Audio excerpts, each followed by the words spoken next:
میاں حسن صاحب. یہ ذرا تھوڑا سا لمبا سوال ہے. اچھا جی. یہ قرآن کریم میں اللہ تعالیٰ نے اپنی صفت کلام کو بطور فعل کے تو پیش کیا ہے, بطور صفت کے پیش نہیں کیا. ہاں بتائیں نا. جی مثلا دوسری صفات کو بطور صفت کے پیش کیا, غفور کی بھی کہا اور یغفر بھی کہا, لیکن کلام کو ہمیشہ ورب کے طور پہ استعمال کیا, یہ نہیں کہا کہ میں بولنے والا ہوں. کلم اللہ ہو موسیٰ تکلیما. ہاں ٹھیک ہے. اس کا اس کی تو بڑی واضح موجود حکمت موجود ہے کہ جس طرح ہم بولتے ہیں اس طرح اللہ بولتا نہیں ہے. اگر اللہ اس طرح بولے تو اس کی آواز سب کو ہمیشہ آئے, اور جب بولے ارد گرد والے بھی سن لیں.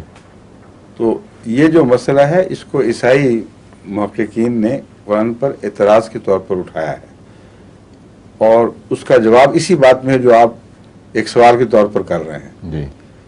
وہ کہتے ہیں کہ تم کہتے ہو اللہ تعالیٰ کا کلام ہے قرآن کریم, کلام الہی تو ہے نا, لیکن یہ کلام کیسے ہو گیا, وہ کس طرح بولتا ہے, اس کا کون سا آرگن ہے جو بولنے سے تعلق رکھتا ہے, ووکل کارڈز ہیں, کیا شکل ہے, اور جب وہ بولتا ہے تو پھر دوسروں کو کچھ سنائی نہیں دیتا. اس لیے یہ سب نفس کی باتیں ہیں, اور بات وہیں ختم ہوتی ہے کہ تمہارے نفس کے تاثرات ہی خدا کی آواز سمجھے گئے ہیں. پھر ایسے لوگوں کے وحی کے دعوت دار ہونے کا کیوں انکار کرتے ہیں, جیسے گاندھی نے یا دوسرے لوگوں نے کیا. اس مضمون پر حضرت ظفر اللہ خان صاحب رضی اللہ تعالیٰ عنہ سے ایک انگریزی پادری نے, ایک امریکن پادری نے بحث شروع کی تھی, اور چوہی صاحب نے مجھے بھی تھوڑی سی بحث بھجوائی اس کی. مسلم میں وقف جدید میں ہوا کرتا تھا. میں نے چوہی صاحب کو مشورہ دیا کہ آپ اپنی بے حد ذہانت اور عقل کے باوجود سادہ ہیں, کیونکہ آپ میں متقیانہ سادگی بھی پائی جاتی ہے. یہ تقویٰ سیاری شیطان چالاک ہے, اور ایسے لفظوں میں آپ کو اس نے الجھا لیا ہے کہ آپ کا اگر اس سے جواب چھپے تو کئی لوگوں پر یہ تاثر پڑ جائے گا کہ نعوذ باللہ من ذالک کہ آپ نے اسلام کا دفاع ٹھیک نہیں کیا بعض جگہ پہ.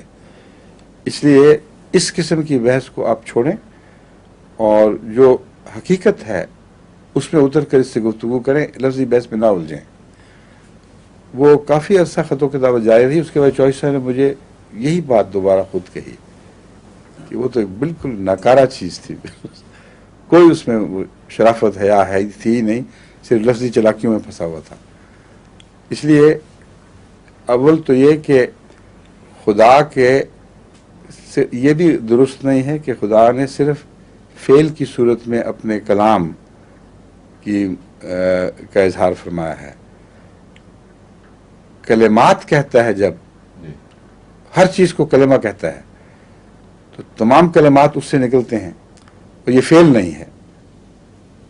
اللہ تعالیٰ فرماتا ہے کہ لو کان البحر مدادا لکلمات ربی, قل لو کان البحر مدادا لکلمات ربی.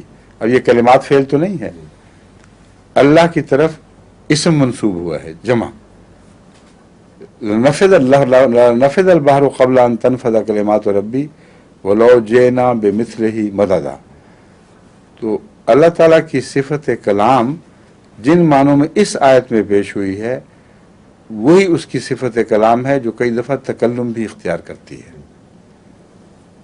ہر وہ چیز جو مادے کی صورت میں تخلیق ہوتی ہے وہ بھی کلام سے وجود میں آتی ہے, اور ان معنوں میں کن فیکون کا مضمون ہے جو اس پر مزید روشنی ڈال رہا ہے. اور ہر وہ چیز جو کن سے پیدا ہوتی ہے اس کے مالک کو, خالق کو یہ کہنا کہ وہ صفت کلام سے آ رہی ہے, یہ درست نہیں ہے. اگر اس طرح اللہ تعالیٰ کو کلیم کہا جاتا جیسے موسیٰ کو کلیم کہا گیا تھا, تو ہم جو کلیم کے معنی سمجھتے ہیں ان کی روح سے ہم اس وسیع مضمون کو پا ہی نہیں سکتے تھے. اور خاموشی ہے جو زیادہ کلام ہے, اور اکثر کلام خاموشی میں بول رہا ہے, اور یہ ہے کلام الہی. وہ کبھی کبھی گنگنانے بھی لگتا ہے, اور وہ چند ہیں لمحات جن کو فعل میں مذکور ذکر فرمایا گیا ہے کہ کبھی کبھی وہ اس کا میکینزم کیا ہے وہ بھی اس میکینزم سے مختلف ہے جو ہماری آواز کا میکینزم ہے.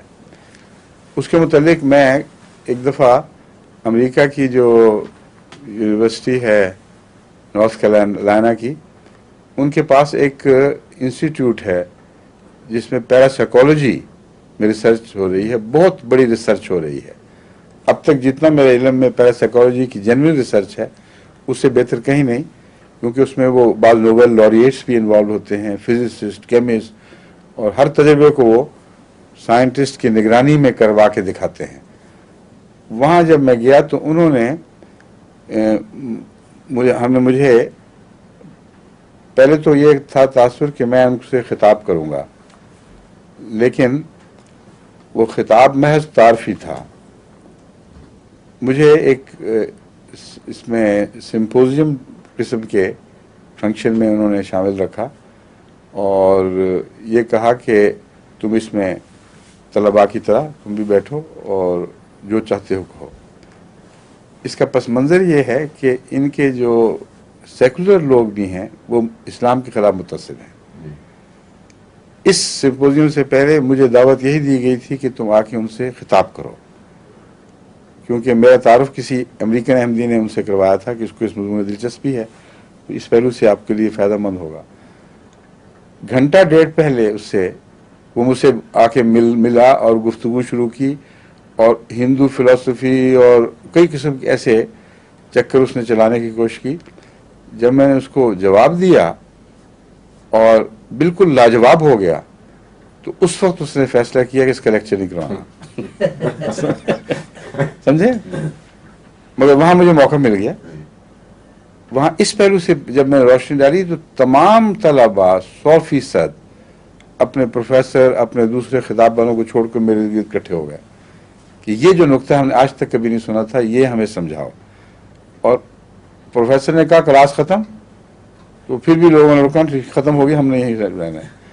اور باتیں کرتے رہے بہت لمبا عرصہ تک. بعد میں کلاس ختم ہونے کے بعد یہ مضمون جو میں بتا رہا ہوں یہ ہے اصل، جس کی وجہ سے ان کی آنکھیں کھل گئیں. ان کو میں نے کہا کہ جو اللہ تعالیٰ جو کلام فرماتا ہے، جو ملتا ہے ہمیں تمام مذاہب میں، اس کلام کے لیے اگر کوئی ریسیونگ سیٹ خدا تعالیٰ نے انسان میں نہ پیدا کیا ہو تو وہ کلام ہو ہی نہیں سکتا. اور پھر وہ مخصوص کلام نہیں ہو سکتا کسی ایک بندے سے. جس کا ریسیونگ سیٹ آن ہوگا اس وائبریشن کے اوپر جس میں اللہ تعالیٰ نے ایک پیغام پہنچانے کا فیصلہ کیا ہے، وہی اس آواز کو سنے گا اور ارد گرد کسی کو خواب و خیال میں بھی نہیں آئے گا. اور اس کے لیے دماغ کے اندر جو میکینزم ہے وہ ایک ایسا ہے میکینزم جو اپنے طور پہ بھی بعض دفعہ انگیخت پا جاتا ہے، اور اس کے نتیجے میں کچھ تجارب تمہیں ہوتے ہیں جس کا نام تم نے پیراسائیکالوجی رکھا ہے. پیراسائیکالوجی اور اس کا فرق یہ ہے کہ پیراسائیکالوجی میں دوسری طرف سے کوئی نہیں بول رہا، سوائے اس کے کہ ایک انسان اپنی مشق حاصل کر لے کہ اپنے خیالات میں ڈوبے تو اس کی طاقت کی لہریں بغیر یعنی معروف نہیں، جو فزسسٹ کے علم میں جو بھی طاقتیں ہیں لہروں کے ذریعے دوسرے ذرائع سے ایک بات کو دوسرے میں منتقل کرنے کا، ان سے بالا کوئی اور ذریعہ بنتا ہے جس سے یہ لہریں چلتی ہیں. ٹیلی پیتھی کہانی یہ جب چلتی ہیں تو یہ ٹیلی پیتھی ضروری نہیں ہے، یہ بعض دفعہ اسی لہروں کے ذریعے کئی اثرات پیدا ہوتے ہیں. ٹیلی پیتھی صرف پیغام دینا ہے نا، یہ متاثر ہو کے بعض دفعہ کہتے ہیں آگے بھی لگ جاتی ہیں گھروں میں، اور ایک شخص کے ساتھ اس کی ایسی طاقتیں پیدا ہو جاتی ہیں جو بجلیوں کے اوپر اثر انداز ہو جاتا ہے. کئی قسم کی چیزیں ہیں. اس لیے میں ٹیلی پیتھی کا لفظ نہیں استعمال کر رہا. اندرونی طاقت کا دوسری طرف انتقال، یہ انسان کو محدود طور پر حاصل ہو چکا ہے. تجرباتی طور پر بتانے کے لیے کیسا ممکن ہے. وہ جو پیغام پہنچتا ہے دوسرے تک وہ بہت ہی کمزور لہروں کے ذریعے پہنچتا ہے. کئی دفعہ جو اس کے تجربے کیے گئے ہیں ان سے پتہ چلتا ہے کہ وہ قریب قریب پہنچا ہے. اس نے لکھا ہے کہ ایسی کچھ بات ہے، لیکن جب پتہ لگا تو صرف یہ ثابت ہو سکا کہ اس نے اس کا پیغام ضرور سنا ہے، ورنہ اتنا قریب نہیں آ سکتا تھا. تو یہاں تک بھی ابھی کنجیکچرز کی دنیا ہے. جب اللہ تعالیٰ کی طرف سے بڑی طاقت کے اوپر یہ لہریں چلائی جاتی ہیں تو اس کو انسانی تاریخ میں کلام کہہ نہیں سکتے. اس کو بھی کلام نہیں کہہ سکتے. جو پیراسائیکولوجیکل ذرائع ہیں اپنی بات، اپنے مضمون، اپنی طاقت کو دوسری طرف منتقل کرنا، اس کو کلام نہیں کہا جاتا. تو اس لیے اللہ تعالیٰ ان معنوں میں کلیم نہیں ہے، کیونکہ اس کے دوسرے ذرائع ہیں جن کے ذریعے وہ اپنا مقصد ایسے شخص کو پہنچاتا ہے جس کو اس نے پہلے ہی سے اس مقصد کو سمجھنے اور اسے ریسیو کرنا، یعنی اسے حاصل کر کے اس کے معنی سمجھنے کی طاقت بخشی ہوئی ہے. اکثر یہ خالی سیٹ پڑے ہوئے ہیں، زیادہ سے زیادہ حرکت کرتے ہیں ایسی شکل میں جس کو کلیئر وائنس کہتے ہیں. آپ ایک شخص کے قریب بیٹھیں تو بعض دفعہ خاموشی ہی میں اس کے خیالات آپ تک پہنچ جاتے ہیں، اور اسی لیے صحبت صالحین کا ذکر ہے. یہ عام سلسلہ جاری ہے، روزمرہ کی انسان کی زندگی کا تجربہ ہے. اس کے لیے کسی بڑا پیرا سائیکالوجسٹ ہونے کی ضرورت نہیں ہے. تو روزمرہ کچھ نہ کچھ حرکت میں آتا ہے، جس سے کرسٹل سیل ریڈیو جب ریڈیو اسٹیشن کے بالکل قریب ہو تو وہ چل پڑتا ہے، حالانکہ اس میں نہ بجلی ہے نہ کوئی اور چیز، اور ذرا سا دور ہٹ جائے تو ختم ہو جاتا ہے. تو یہ جو انسانی ذہن کی مخفی طاقتیں ہیں، یہ اللہ تعالیٰ کے پیغام کو قبول کرنے کے لیے بنائی گئی ہیں. اعلیٰ مقصد یہ ہے. اور اس کے بغیر کھوکھے ہیں، کھوکھلے سیٹ ہیں، کرسٹل سیٹس ہیں، تھوڑے تھوڑے دائرے میں کچھ کام کرتے ہیں، کچھ کنفیوز آوازیں سنتے ہیں. یہی مضمون میں نے جب ان کو سمجھایا تو میں نے کہا اب تمہیں سمجھ آئے گی کہ وحی الہی خدا کی طرف سے ہونے کے باوجود مختلف انبیاء کے کلام میں اتنا فرق کیوں ہے. اور بعض لوگ جب اس وحی کو سنتے ہیں تو ایسی زبان میں سنتے ہیں جو زبان درست بھی نہیں ہے. اس کی میں نے مثالیں بھی ان کو دیں. اب وہ سوال جواب کی میری سے اتنی لمبی باتیں اندازہ کر لو کہ وہ بالکل یک طرفہ لیکچر میں تبدیل ہو گئی تھی. اور جب پروفیسر دخل دینے کی کوشش کرتا تھا تو اسٹوڈنٹ کہتے تھے نہیں ہم نے سننی ہے یہ باتیں. میں ان کو مثال دی. ایک مثال مجھے یاد نہیں اب کہ یہ دی تھی، مگر اکثر میں یہ مثال بھی دیا کرتا تھا. ہمارے اب وہ وفات پا گئے ہیں بابا جو وقف جدید میں ہوا کرتے تھے نا، نظمیں پڑھنے والے ہیں.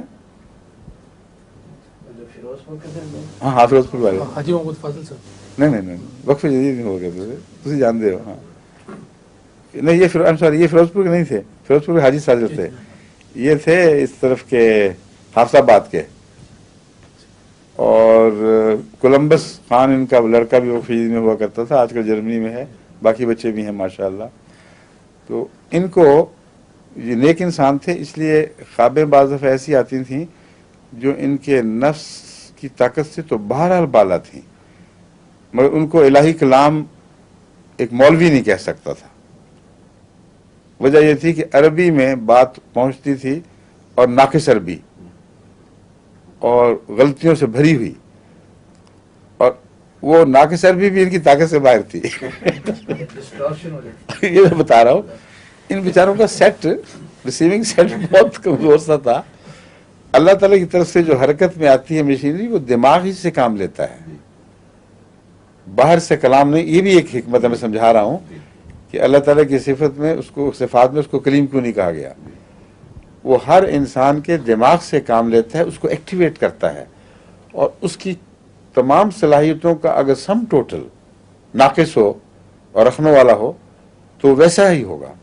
لیکن اس کو جھوٹا نہیں کہا جا سکتا، کیونکہ انہوں نے مجھے بعض دفعہ اپنے ایسے الہام بتائے جو عربی زبان میں تھے، جن کے ان کو کچھ بھی سمجھ نہیں آئی، اور ان کے لیے تو عجیب سی بات تھی، لیکن پیغام بھی تھا اس میں. جب میں ان کو بتایا تو پھر وہ حیران رہ گئے کہ اچھا یہ بھی بات ہے.